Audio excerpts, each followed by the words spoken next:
toutes et à tous et bienvenue dans votre émission Le Mag des Sports de ce jour. Au programme aujourd'hui, un tour d'horizon complet de l'actualité sportive au Togo et à l'international. On parlera du championnat senior de volleyball de la Ligue du Grand Lomé avant de revenir sur les résultats des éperviers volleyeurs à la Coupe des Nations de beach volley de la zone 3 en Côte d'Ivoire. En football local, on vous propose les détails des dernières journées en D3 masculine et le programme à venir en D1 féminine. Côté institutionnel, la FTF annonce un nouveau secrétaire général pendant que Nibombe Idari dévoile la liste des éperviers pour les éliminatoires mondiales 2026. Même exercice chez les dames avec les joueuses retenues pour la CAN féminine 2026. Enfin, on vous plonge dans les grands rendez-vous du foot continental et européen, la finale du CHAN 2024 et le tirage au sort de la Ligue des Champions UEFA 2026. Installez-vous confortablement, l'actu sportif démarre maintenant. Je suis Michel Djamissi pour ce nouveau numéro du Mag des Sports. Et bon, voilà donc encore une fois, bienvenue dans cette émission Le Mag des Sports sur la web radio d'Inan. On va donc démarrer cette émission avec le volleyball, le championnat senior de la Ligue du Grand Lomé. Jetons un coup d'œil sur le programme de la 14e journée ce samedi 30 août à 14h30 sur le terrain à Amisport de Lomé. Doves va donc défier Club des Amis dans le tableau féminin. Dans le tableau masculin, Police défie Kings Queens à 16h sur le terrain A. Jivolka va donc s'opposer à Dito sur le terrain B à 15h30 et à 16h. Ce sera donc le face-à-face entre OTR et bien Doves et bien il vient d'arriver Junior Bangoura dans cette émission. On continue déjà avec les affiches du week-end le dimanche 31 août à 14h30 sur le terrain A. OTR va donc s'opposer à la VBC, c'est bien dans le tableau féminin. Et dans le tableau masculin, Club des Amis joue à VBC, c'est bien la 10e journée. Et pour donc terminer sur le terrain B à 15h30, Étoile Filante joue donc ASP. Bonjour Junior Bangoura. À tous les deux, merci. À toi, Michel Djamissi. Recevez Michel Rossim, salutations. Un petit retard, je pense que la journée démarre très bien. Ah oui.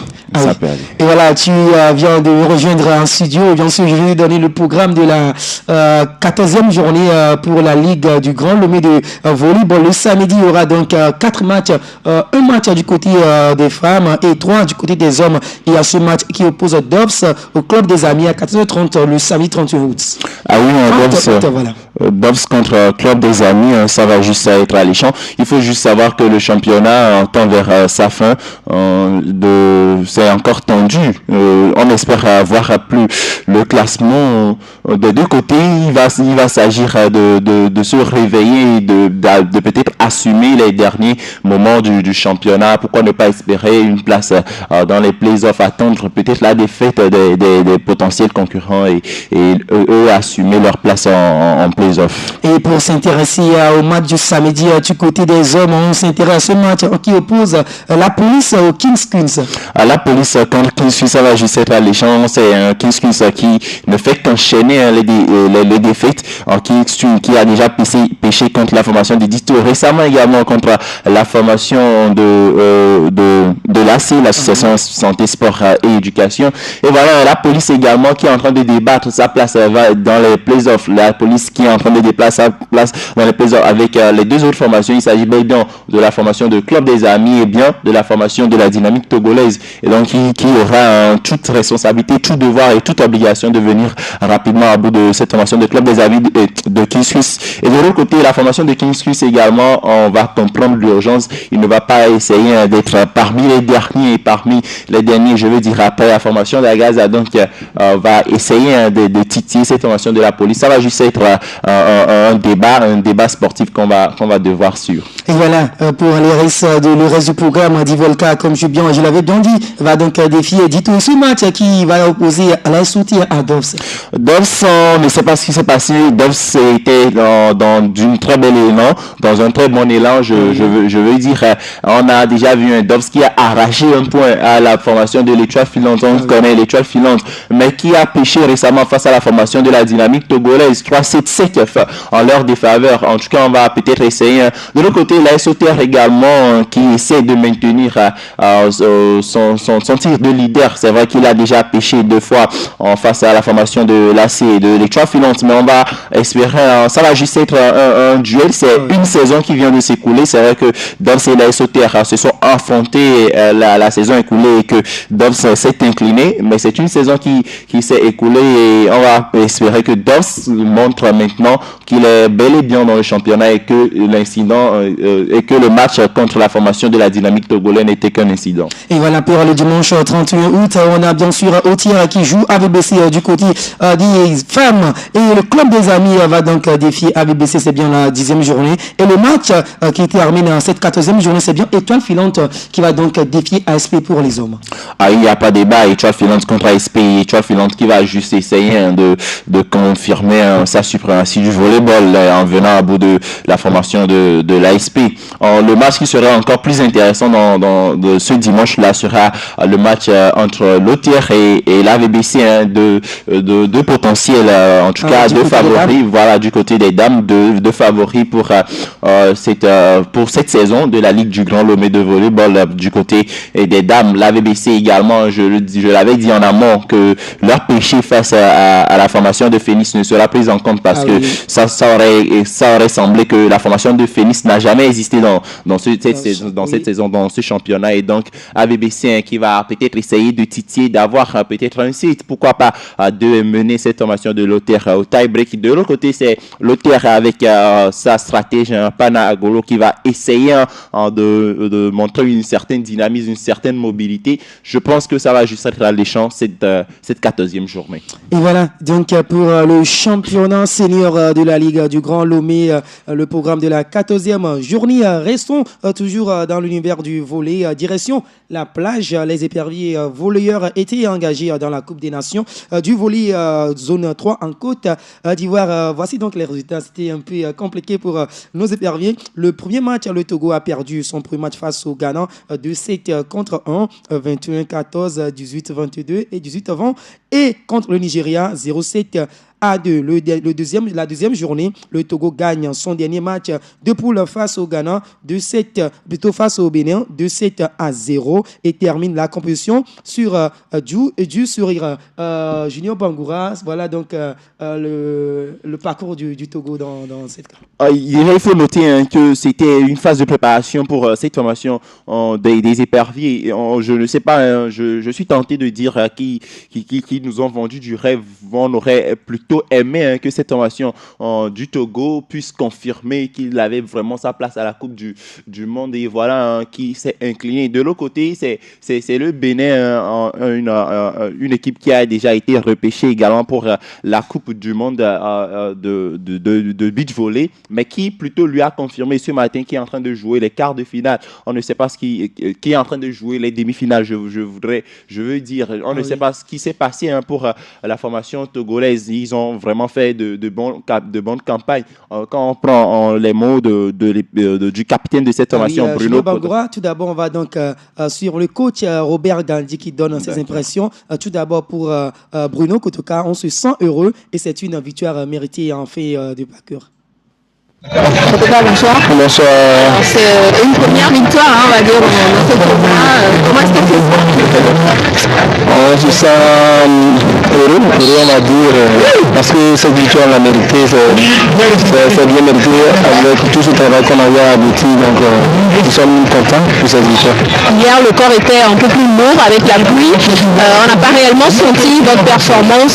Aujourd'hui, comment est-ce que vous avez pu décompter tout ça, libérer les choses sur le terrain? Oui, nous sommes toujours en période préparatoire. Donc, la préparation physique, ça a beaucoup agi sur nous. Donc, aujourd'hui, nous sommes réveillés plus légers. Donc, on aborde ce match avec plus de ténacité et là, victoire 2-0, donc on est content.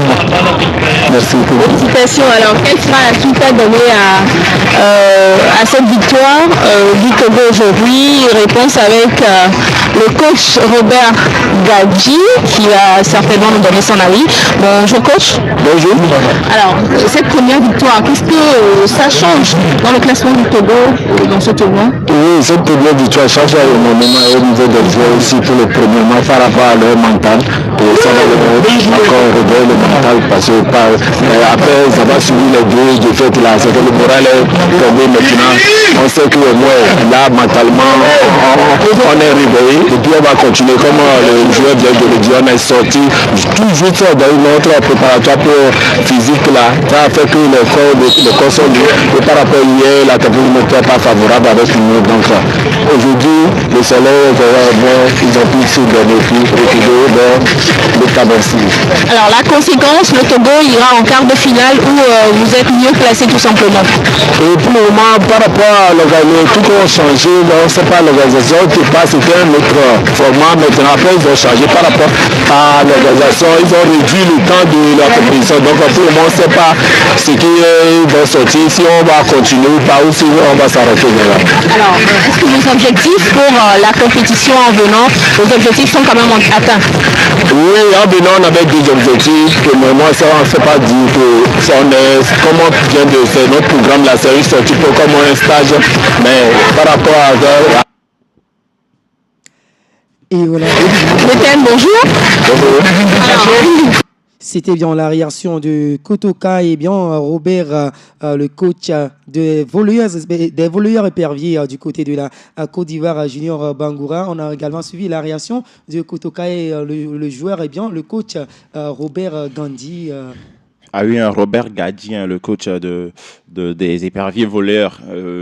C'est toujours une déception pour nous après qu'on soit un sportif journaliste. Et on est d'abord supporter, on est d'abord fanatique de ce sport que nous aimons tant. Et on aurait espéré que cette formation du Togo puisse, comme je le disais en amont, concrétiser les choses. C'était une phase préparatoire qui pouvaient marteler leur ambition de faire mieux dans la Coupe du Monde à venir en Adélaïde. Et d'ailleurs, quand on va prendre ce premier match face au Ghana, ils ont juste manqué de réalisme. Ah oui. Quand le premier set c'était gagné, et le deuxième set, quand on voit le score, c'était serré. Et quand on va voir le tie-break, pourquoi ne pas se réveiller peut-être au tie-break? Je pense que c'est ce qui a été à leur défaveur. Si peut-être ce match a été confirmé face au Ghana, c'est le Ghana. C'est vrai qu'ils sont des habitués de la compétition. Mais rapidement également, on peut peut-être leur donner raison. Peut-être comme Bruno Kotoka le disait, ils sont en phase préparatoire et la préparation physique leur a peut-être fait succomber à ces deux formations. En toutefois, on va espérer surtout qu'ils puissent nous donner plus de détails. C'est une déception, mais on peut toujours espérer nos éperviers aller loin. Et voilà, le coach Robert Gandhi qui disait qu'ils avaient deux objectifs. C'était comme un stage du côté de la Côte d'Ivoire. Mais tout d'abord, suivons la réaction du DTN Atou Anato, toujours au micro de Janita Bavoti. Bonjour. Alors, une victoire, ça donne quand même le sourire pour le Togo. Oui, c'est bien pour le moral, parce que vous savez qu'on n'a pas bien débuté cette compétition. Et finir sur une victoire, c'est une bonne chose. Là. Je le demandais tantôt à l'entraîneur, c'est vrai qu'on n'a qu'une seule victoire dans la poule. Est-ce que ça arrange ou ça n'arrange pas le Togo dans le classement? Non, suite au format proposé à la deux communes chaque poule, ils iront directement au quart de finale. Donc actuellement, nous allons nous placer à partir de 8 au 12e. On attend les autres joueurs pour voir quel poste nous occupons. Pour finir, voilà, cette compétition, comme on l'a dit au début, c'est une compétition test, mais une compétition pour essayer de se faire, parce que ces jeux sont, comme je l'ai dit, en phase de préparation générale pour la campagne australienne. Donc, la cadette technique a pris des résolutions à discuter, corriger et tout. Mais nous restons focus sur le planning du championnat du monde. C'est cette compétition bien médiocre à travers laquelle on a appris beaucoup de choses, ce qu'on peut corriger pour ajuster le comité de fait. Alors, si vous devez évaluer les 3 matchs des jeunes, qu'est-ce que vous diriez sur les 3 matchs? Un peu de regret, parce que nous savons dans quel état physique ils sont, mais je pense qu'avec l'expérience qu'ils ont, ils pouvaient négocier au moins un match pour puisse être dans au moins 2 ou 3. Bon, là, la compétition ne se ressemble pas. Voilà, et aussi, malheureusement, je veux dire, c'est l'occasion de reprendre sur le planning et d'avoir beaucoup de matchs adéquats avec les arbitres pour pouvoir régler tout ça là. Bien sûr, Atsu Anator DTN du volley togolais. Voilà, donc un petit regret, mais il est toujours avec le championnat du monde que jouera le Togo en Australie en septembre. Voilà, je le disais en amont, peut-être que ça aurait suffi pour qu'il puisse prendre conscience de l'enjeu, qu'il puisse se désillusionner d'être forcément à la hauteur, mais qu'il puisse venir maintenant sur les bases préparatoires et qu'il puisse comprendre qu'il y a d'autres choses à pouvoir corriger avant d'aller à cette coupe mondiale de beach volley. Je le disais en amont qu'ils ont manqué de réalisme. Est-ce qu'il faudra garder leur constance de jeu? Ils reviendront plus tard nous travailler, surtout que la campagne qu'ils nous ont fait, le directeur technique national l'avait dit en amont que ce n'était pas, qu'ils ne soient pas sous pression. Et même Bruno Kotoka de l'autre côté avait dit qu'ils s'entraînent plus de 5 fois dans la semaine, mais que cette campagne qu'ils font ne soit pas fortuite, mais qu'ils puissent nous montrer vraiment qu'ils se sont donnés à fond. Mais c'est tant mieux que ce ne soit pas vraiment la Coupe du Monde, qui ne subissent pas le même sort qu'avaient subi leurs confrères footballeurs en 2006 vraiment, et que maintenant qu'ils puissent revenir rapidement travailler. On va leur espérer revenir très fort pour le mondial de beach volley. Et voilà, nous sommes toujours dans le MAC des sports sur la web radio Djenan. On passe désormais au football local avec la D3 masculine. Retour sur les résultats détaillés des 6e et 8e journées dans les différentes poules. Les 27 et 28 août, le champion national de 3e division a marqué la 8e journée dans les poules, dans la poule 1, 6, 2, 3, 4, 6 et 7. Voilà donc pour la poule 1, Ignace a dominé Abana 2-0. Royal FC prend le dessus sur Juventus 2-1. Dans la poule B, Académie Liberty domine Étoile des Mines 1-0. Olympique de Vaud prend le dessus sur As de la V 2-0. AS Tikbo 3-2 pour As Dalavé. Dans la poule 3, US Barou Djendjan et Ange de Dany se neutralisent 1 but partout. Même score qui sépare US Pelé, eh bien US PA. Voilà, 1-0 pour US Amou devant Kotoko FC. Dans la poule 4, Okiti s'impose 2-1 devant Asako FC. Abou Ossé également sur le même score de 2-1 domine US Gléy. Dans les poules 6 et 7, les dynamiques de victoire se sont confirmées. Planète FC épingle Bundia FC de Ketao 1-0. Tigre Noir vient à bout de GTZ 2-0. Les autres matchs néanmoins se sont donc terminés par des matchs nuls comme le nul vierge de 0 partout entre Sarah FC et Volcan FC. 1 but partout sépare AS Diamabou et bien JS Dapan prochain cap la 9e journée programmée sur les samedis 30 et dimanche 31 août. C'est la suite et la fin de la 7e journée dans les poules 2, 3, 6 et 7. Chez les dames, la D1 poursuit son cours. On vous présente le calendrier de la 5e journée qui s'annonce disputé le 31 août 2025 au lycée Nochan. Ce sera donc ce match qui va opposer Winners Gale à US Amou et sur le terrain de JCA AC Barracuda va donc jouer à FC. Atleta va donc s'opposer à la SOT. Ce sera donc au municipal de Lomé. Dans la poule B, Doumbé va jouer Koroki. Ce sera donc sur le terrain à Rion. Et pour terminer cette journée, AS Tambo va s'opposer à Semassi au municipal d'attaque. Mais Junior, voilà donc pour les 5 matchs de la 5e journée de la D1 féminine. On s'intéresse à ce match entre AC Barracuda et bien Ahé qui va se jouer sur le terrain du JCA. Ah oui, Ahé qui peut-être a fauté à son entrée, mais qui maintenant s'est réveillé.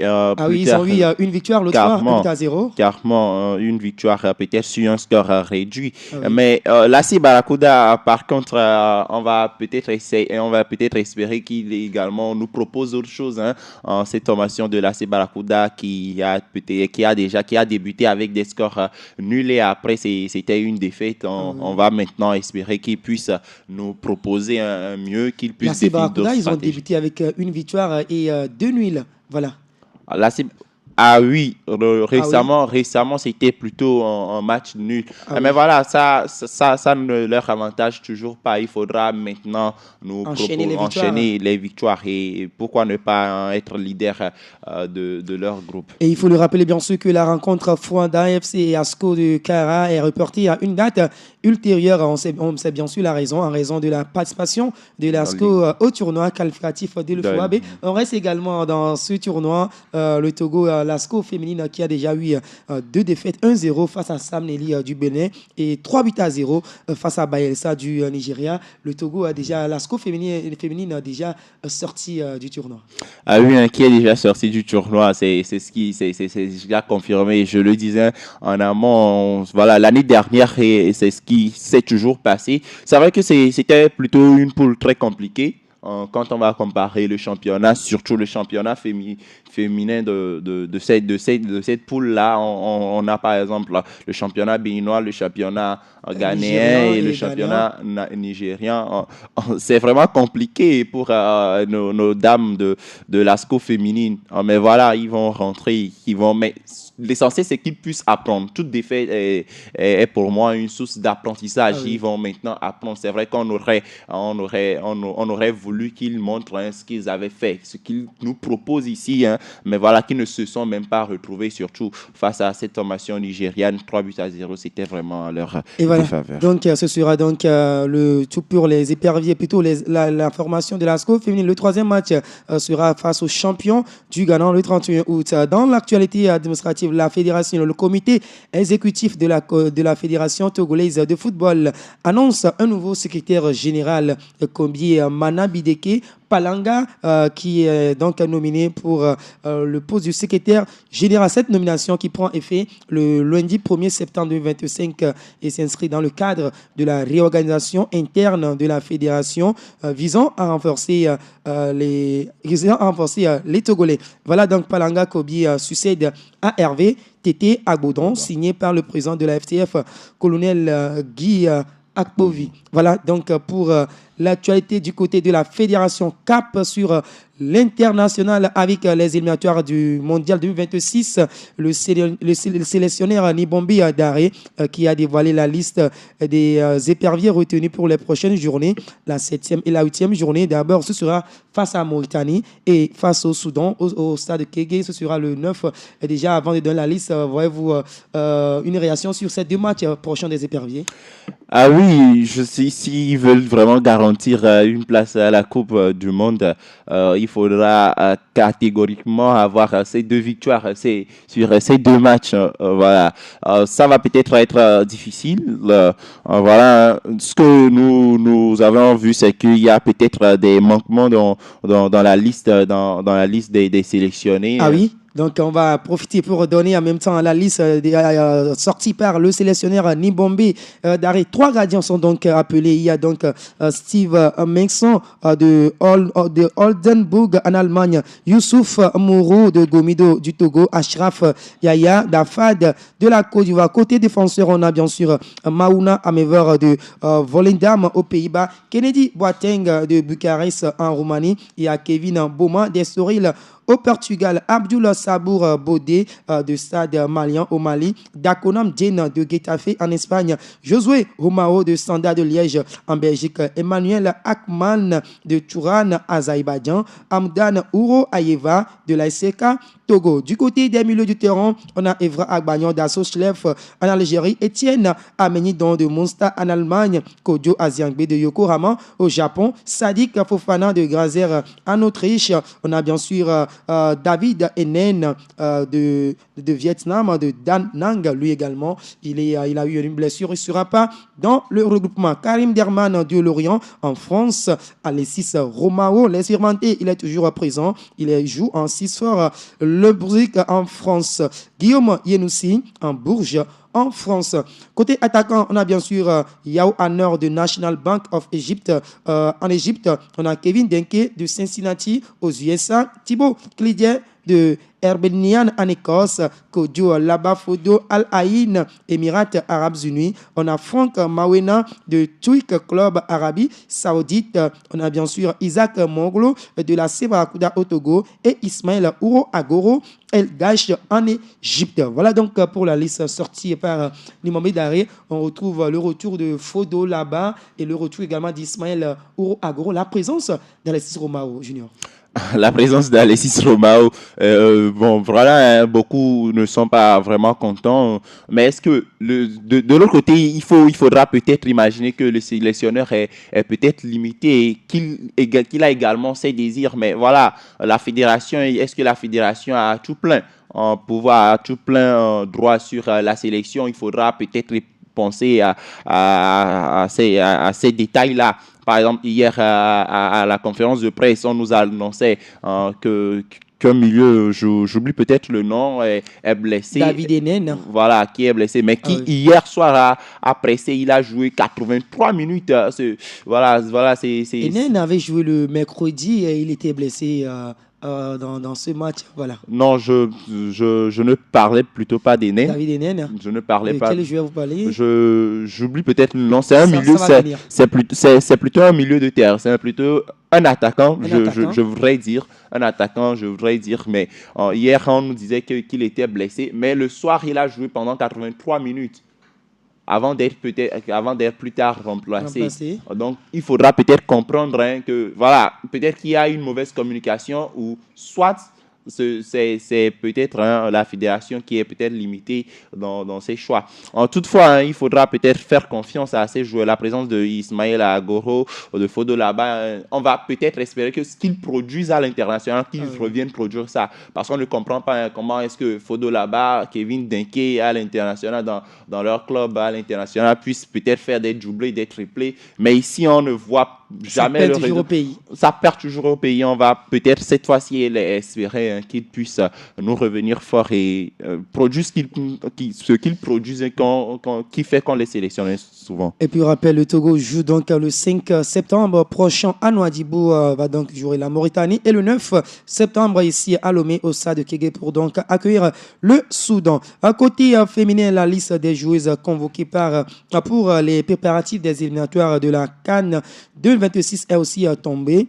C'est bien le sélectionneur Kai Tomiti qui annonce une liste pour un stage en internat du 2 au 13 septembre prochain. Du côté des gardiens, on a donc Kanda Bilasama Dasko du Togo. On a Ato Sophie Daré FC du Togo. On a Nadjombe Afusetou de Tambo FC du Togo. On a Amenyenou Abla Martine de Sam Nelly. Côté défenseur, on a bien sûr Zegla Ameyo de l'ASCO du Togo. On a Badjam Amandine de la C Barakouda. On a bien sûr Amenado Ayele de la 32. On a Zoutepe Sonia de Ziosklui Rapi, voilà. On a bien sûr le joueur et la joueuse, autant pour moi, la joueuse Ziorklu Rapi, voilà. de l'Athleta FC du Togo, Kouglo Bénédicte de la Sebrakuda Togo, on a Nyamsou et Sozinam de la Sebrakuda Togo, on a Foli Abla Adoukwe de l'AS Otière Togo, Assignon et Ya Akoko de l'Athleta, on a Atuku Ramatou de Arabe contre Égypte. Milieu de terrain, on a bien sûr Oumou Bani, Gift de Asco Togo, on a Bati Mandiapou Alice de Asco Togo, on a bien sûr Yaya Tekiatou de l'Égypte, Salou Fatima Aïsoutière Togo, on a bien sûr Aoui Abigail TDS Togo, Nitengma Odette de FUS Rabat au Maroc, Ndjambara Amiratou de FUS Rabat au Maroc, Balaté Nathalie de Champsou Dessine FC France. Les attaquants, on a bien sûr Kayaba Tatiana de Dasco, on a Gantim Lucie d'attente sportif des 3 sites portières en France. On a Bundu Nadia Dasco au Togo, Wedikou Aperfa, ma fille qui joue en Evian Tono Gaillard en France. Voilà donc la liste des 26 joueuses sorties par la sélectionneur Kai Tometi. On note également la présence de la star togolaise, la débauche des côtés des femmes à PFA. Wedikou, ma fille. Ah oui, Madikou, ma fille, Wedikou, ma fille, qui sera vraiment présente cette fois-ci. Voilà, c'est le football féminin. On va espérer que les dames puissent vraiment nous donner de quoi nous réjouir. À défaut des hommes, peut-être qu'on pourra se réjouir, qu'on pourra se contenter de la performance de nos dames. La présence, ce que j'aime surtout du côté de la sélectionneur Kai Tometi, c'est qu'elle puisse avoir confiance aux locaux, sinon aux joueuses locales. Ouais. Quand on va avoir dans cette formation la présence de Happy Zerkui de l'Athleta FC et bien dans la présence de plusieurs joueuses de la Sebakuda de l'ASCO féminine. Voilà, ça va peut-être donner. C'est des joueuses qui confirment leur désir et leur ambition de vraiment soulever, de vraiment porter le flambeau du drapeau togolais. Donc, on va seulement leur apporter nos ondes positives et espérer qu'elles puissent vraiment nous réjouir. Et ce stage se révèle décisif car ce sera donc le dernier avant celui pourvu en octobre pour la double confrontation face au Burkina, adversaire du dernier tour qualificatif du Togo. Ce sera donc pour le côté des joueuses togolais. On va donc se projeter sur le continent africain pour parler du CHAN, le championnat d'Afrique des Nations, qui connaît désormais son affiche finale. On donne d'abord les résultats des demi-finales. Le mardi 26 passé, le Madagascar a donc épinglé le Soudan, 1-0, un but marqué à la 116e minute vers la fin de la deuxième prolongation. Le Madagascar qui vient à bout du Soudan. Le Madagascar qui vient à bout du Soudan, c'était vraiment très, très compliqué. Hein. Voilà, il y avait des opportunités offensives, il y avait des opportunités, des occasions offensives, mais qui n'avaient pas pu être concrétisées. C'est vrai que la défense des deux côtés était vraiment très intacte. Le Soudan également, qui a vraiment serré les bouts. Et voilà, le but qui n'est venu qu'après la deuxième partie de la prolongation. Et d'ailleurs, 4 minutes avant la fin. Sinon, voilà. Et ce qui était impressionnant, le Madagascar était réduit à 10 depuis la 79e minute. Ah oui, c'est un double péché pour le Soudan. Peut-être qu'il pouvait se rallier sur cette faille du Madagascar. Mais voilà, le Madagascar qui voulait venir à la finale et qui l'a fait. Et pour la seconde demi-finale, c'est bien le Maroc et le Sénégal. Le Maroc domine le Sénégal dans les séances des tirs au but 5-3 après un but partout. Dans le temps réglementaire, Layous Samba a ouvert la marque pour le Sénégal. Il y a réduction pour le Maroc avec Bourine à la 23e minute. La troisième place se jouera donc ce vendredi à 15h entre le Soudan et le Sénégal. La grande finale ce samedi 30 août à Safaricom Stadium Kasarani. Ce sera donc Madagascar qui va s'opposer au Maroc pour le bouquet final à 15h. Maroc-Madagascar pour la finale. Comment vous trouvez déjà qui est vainqueur de ce CHAN? Voilà, quand on va prendre le tenant du titre Sénégal qui s'est malheureusement incliné devant la formation, c'est vraiment difficilement devant Ah oui, la formation du Maroc. Maroc, on va peut-être rallier les pièces hein, pour la formation du Maroc. Toutefois, hein, le Madagascar qui n'a pas relâché hein, face à la formation du Soudan, je pense que le meilleur, en tout cas, la formation qui va plus se concentrer, qui va plus porter sa commisération sur son intention en ces thèmes de communication, je pense que cette formation pourra soulever cette coupe-là. Et si on vous dit de prédire un score ou bien de donner l'équipe qui va donc prendre ce CHAN, vous diriez Madagascar ou bien Maroc? Je dirais Maroc, mais ça va être très difficile, très difficile. Voilà, ce sera donc très difficile pour le Maroc devant Madagascar. Ce sera donc ce samedi 30 à 15 h. Et pour finir, place à la scène européenne avec le tirage au sort tant entendu de la phase du groupe de la Ligue des Champions. C'était les 36 équipes, les 36 équipes de la phase de Ligue des Champions UEFA connaissent désormais leurs 8 adversaires à l'issue du tirage au sort qui s'est déroulé à Monaco ce jeudi. Voilà, donc on va parler du pot 1, les 8 clubs, le Paris Saint-Germain, le Real Madrid, Manchester City, Bayern Munich, Liverpool, Inter Milan, Chelsea, Borussia Dortmund et le Barcelone, le Football Club Barcelone. On s'était déjà au pot du Paris Saint-Germain, le Paris Saint-Germain qui va donc jouer le Bayern, le Barça, l'Atlanta Bergame, Bayern Leverkusen, Tottenham, Sporting, Newcastle et l'Atlético Bilbao. Déjà, le Paris Saint-Germain, il y a 3 lourds. C'est bien le Bayern, il y a le Barça, il y a Tottenham et on peut parler également de Newcastle.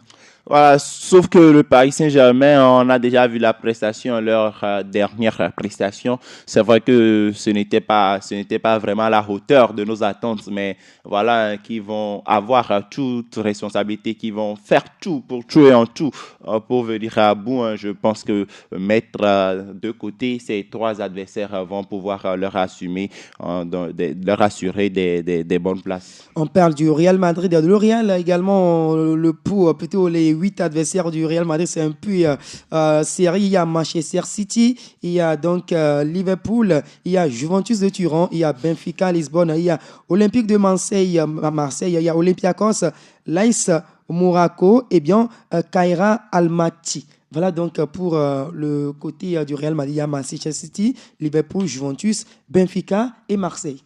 Voilà, Liverpool, Juventus et Manchester City hein, contre le Real de Madrid. Encore Ça va Real être, Manchester City. voilà, Encore une fois, Real Manchester City voilà, va jouer ça, entre ça va, voilà, ça va encore péter. Mais voilà, le Real de Madrid, voilà, qui ne va pas se décourager, qui a toujours, j'aime plutôt cette confiance hein, des Madrilènes le Real, tout faire. c'est le roi de la Champions Voilà, League, vous confirmez? il faut. Je ne confirme pas, mais il faudra peut-être, voilà, placer encore cette confiance à ces joueurs-là, Vinicius Junior, voilà, Kylian Mbappé. C'est vrai qu'il y a, voilà, mais on va toujours leur espérer fort. Et face à Manchester City, il faudra, en tout cas, prier que la Maison Blanche revienne encore avec. Voilà. On s'intéresse au pool du Football Club Barcelone, le Barça qui va donc jouer le Paris Saint-Germain, Chelsea, Francfort, Club Bruges, Olympiakos, Slavia Praha, il y a Copenhague et Newcastle. Ça semble un tout petit peu facile pour le Barça, mais ce match que l'on attendait depuis le Barça et le Paris Saint-Germain, ça va avoir lieu cette saison. Ça va avoir lieu cette saison. On a vraiment espéré hein, le Paris Saint-Germain contre le Barcelone. C'est peut-être facile, c'est pour le Barcelone, mais voilà, le Paris Saint-Germain qui va essayer de pouvoir titiller cette formation du Barcelone. Hein. Le Barcelone également qui va essayer d'aiguiser sa partie défensive, toutefois de ne pas oublier la partie offensive et qui va essayer de venir à bout du Paris Saint-Germain. On va juste se régaler à ce match-là.